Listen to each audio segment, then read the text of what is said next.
और साहब, आज आपका लाइव वीडियो देखा, बहुत मज़ा आया देख के, क्योंकि आपने जो जिस अंदाज में, जो स्टाइल में अपने मुखालिफों का जवाब दिया, सॉरी मुखालिफत आपको समझ में नहीं, खिलाफतों का जो जवाब दिया, वो ज़बरदस्त जवाब दिया। आज ऐसा लगा कि आपके अंदर नरेंद्र मोदी की आत्मा आ गई थी। क्या धड़ाधड़ आप बोले जा रहे थे, 50 करोड़, 100 करोड़, 200 करोड़ का ये, 500 करोड़ का ये, 90 करोड़ का वो।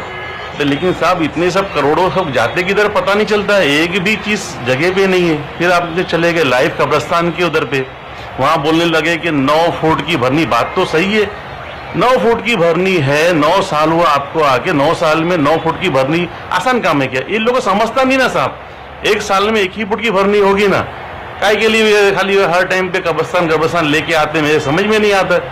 इनको वो सोचना चाहिए कि भाई साल में 1 फुट की भरनी होगी, उससे ज़्यादा भरनी हो भी नहीं पाएगी। तो 9 साल में 9 फुट की भरनी, 15 फुट की भरनी, 15 साल तो लगेगा ना, आराम से घर में बैठना चाहिए। अब आपने एक नया आइटम लेके आ गए, वो जो इजराइल से आपके पास जो टेक्नोलॉजी वाले आए थे, कुछ हैंगिंग हॉकर्स वाला, तो वो हैंगिंग हॉकर्स आप समझ में नहीं आ रहा, वो क्या चांद पे जाके लेने का क्या? वो चांद पे तो नहीं रहेंगे ना वो लोग। मैं सुना ऐसा कि वो लोग इजराइल से आए थे, उन लोग फिर चांद पे कैसा प्लॉटिंग करने वाले, वहाँ आप सब हॉकर्स लोग को बैठाने वाले। क्या बात है साहब, मैंने मुमरा के लिए नया आइटम आप भी लेके आते, एकदम नया आइटम लेके आते हैं साहब। आज जबरदस्त है साहब, आपका काम मानना पड़ेगा। अभी हमने जो बात की थी कब्रिस्तान पे जो शुरू की थी, अब आप ही मुझे जवाब दीजिए कि अगर उन हालात में अगर हमारे पास ये एमएमएलई का कब्रिस्तान न होता तो आज हालात क्या होते थे? भले ही देखो, कमी कोताही कहाँ नहीं होती है, उसे पूर्ण करना हमारी जिम्मेदारी है, करना चाहिए। लेकिन आज अगर मुझे बोलना नहीं चाहिए, लेकिन फिर भी हम ही लोगों ने एक चंदा जमा करके एक जमीन ली थी कि भाई यहाँ पे कब्रिस्तान बनेगा। आज तक बना? वहाँ पर नहीं बना। हमने कभी सवाल किया कि हमारे चंदे के पैसे कहाँ गए? लेकिन अगर एक आमदार हमको टीएमसी के जरिए से इतना बड़ा कब्रिस्तान दे रहा है और उसके ऊपर अगर सवालात होते हैं तो क्या ये अच्छी बात है? टोटल काम उन्हीं ने हमको करके दिया, भले किसी भी जरिए से किया, अल्लाह ने उनको उस चीज के लिए चुना। इसलिए आज कब्रिस्तान में से पानी निकल रहा था, लाशें वैसी ही नजर आ रही थी, तब हमारे ये मौलाना कहाँ थे? क्या वो हमारे शहर से वाकिफ नहीं है मौलाना? मुझे तो समझ में ही नहीं आता है कि हमारे जिम्मेदार, जिनको हम इतना मोतबर मानते हैं, जिनकी हम एक आवाज पे लब्बैक बोल के बिना सोचे समझे। अश्विन मैडम, सोशल मीडिया पर कुछ वीडियोस आपके पुराने वायरल हो रहे हैं, उसको लेकर के क्या कहेंगी आप? अस्सलाम वालेकुम, नमस्ते। देखिए,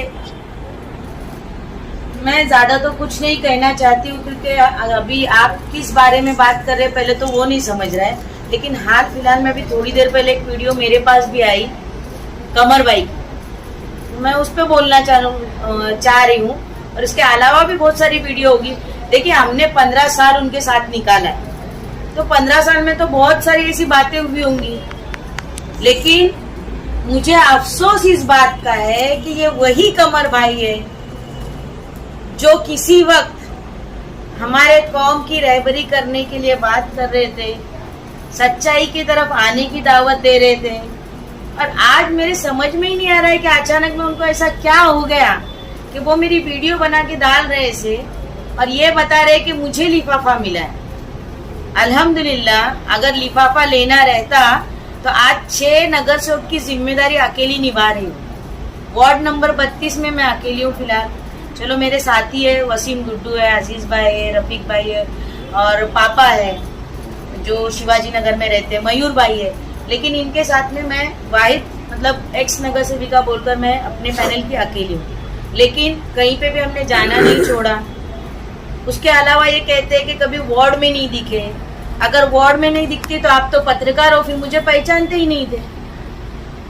इन्होंने काम नहीं करने दिया, ये बात तो ये लोग क्लियर नहीं कर रहे।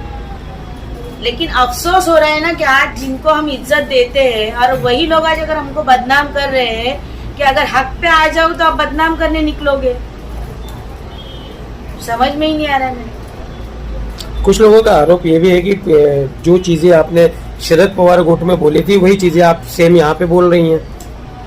शरद पवार गुट में मैंने क्या बोली थी कि हम शुक्रगुजार हैं आवाज साहब के कि उन्होंने कब्रिस्तान दिया। उस वक्त उन्होंने दिया था कब्रिस्तान, हमको थोड़ी मालूम था मिट्टी का सौदा उन्होंने किया, हमको थोड़ी मालूम था कब्रिस्तान में गंदा पानी निकल रहा है, हमको थोड़ी मालूम था कि लाशें वैसी ही निकल रही है, हमको थोड़ी मालूम था कि कब्रिस्तान में पत्थर रखा हुआ है। ये बातें उजागर करने वाले कौन? यही इन्हीं की सबकी टीम थी। यही सब लोग बोले भाभी आप देखो, सोचो, करो। और जब सोच लिया, ठान लिया, तो अब इनको भाभी में बुराई क्यों नजर आ रही? लेकिन पिछले 10 सालों में जितनी भी चीजें यहाँ पर हुई उसकी जानकारी तो आपको थी एज ए नगर सेविका। देखिए हमने आवाज उठाई, मैं आज भी बोलती हूँ और मेरी कई बाइट में कि कब्रिस्तान जो है ये चर्चे का मुद्दा नहीं होना चाहिए, ये आखिरत की जगह है। आप लोगों को ही मैंने बाइट दी, लेकिन क्या हम इस बात के लिए कि भाई शुक्रगुजार रहेंगे तो वो हमारे पर जुल्म भी करेंगे तो हम उनका एहसान मान के ही रहो? ये कौन सा तरीका हो? कब्रिस्तान दिए तो हमको थोड़ी पता था कि इतना उसमें उन्होंने ये सब किया है। आज आपने वो ऑडियो देखी सुनी ही होगी जिसमें ये कोई बता रहा है कि भाई हमने मिट्टी रुपये में दी, आपने 10 रुपए में बेची या 100 रुपए में बेची, जो भी है। अभी कमर भाई को किस तरह का मैसेज देंगी आप?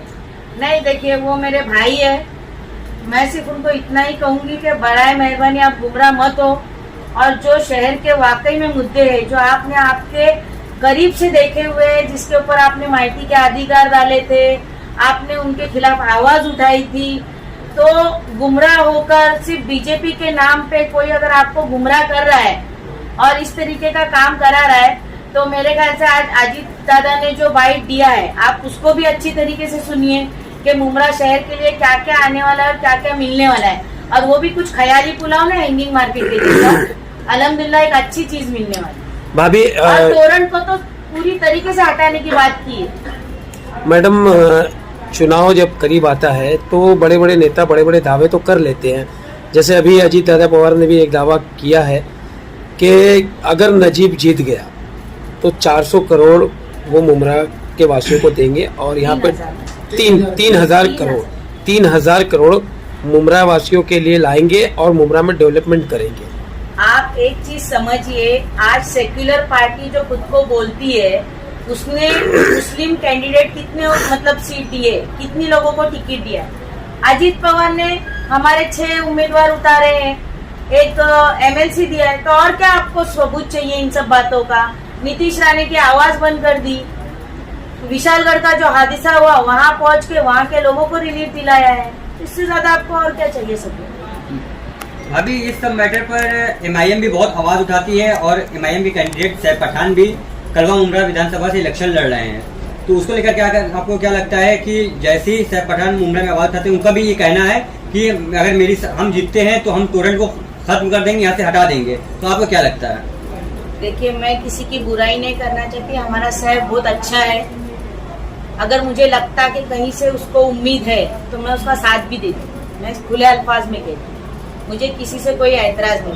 लेकिन यही ओवैसी साहब ये वही है जो शाह आलम आजमी जब नगर सेवक बन रहा था तो इन्होंने कहा था कि मैं पानी के लिए वो कुछ मशीन वगैरह लगाओ, 1 रुपए में पानी की मशीन है स्कूलों में, 1 रुपए रास्ते पे 1 रुपए पे क्या देने वाले? 1 रुपए में पानी मिलेगा। हाँ देखिए मेरे से अच्छा तो आप लोगों को पता है ना, तो आप किस पर भरोसा करोगे?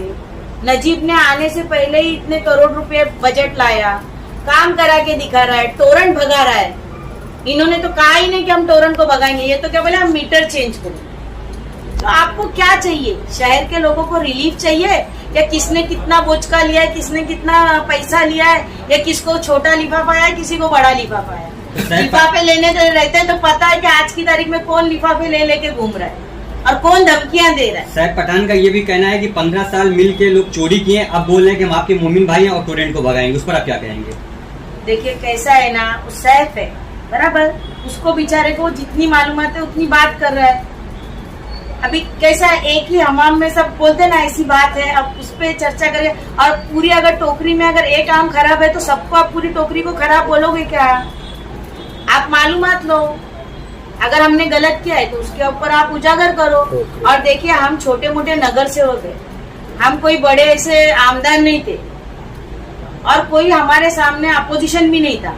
और जो अभी अपोजिशन आया है वो पहले अपोजिशन था भी नहीं, वो भी इन्हीं का आदमी था, उसको अपोजिशन बनाया इन्होंने, क्योंकि उनकी भी हमेशा मांग रही है और हमारी भी मांग रही है कि हमारे लोगों को रिलीफ दो, हमारे लोगों का काम करो। लेकिन अगर वो काम ही नहीं करना चाहते तो मजबूरन हमको फिर आगे आना पड़ा। किसी को जैसा कि नजीमुल्ला भी एक मुस्लिम कैंडिडेट है और सैफ पठान भी, आज एमएम वली पर अकबरुद्दीन ओवैसी आए थे, एक मुसलमानों का जनसैलाब नजर आया।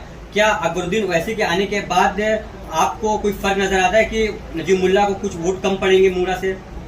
देखिए, आपने दोनों की सभाएं देखी हो, फर्क आपने देखा हो, खुलासा आपने सुना हो। अब इसका फैसला जनता करेगी और कलवा से किसको लीड है ये भी आप देख लो।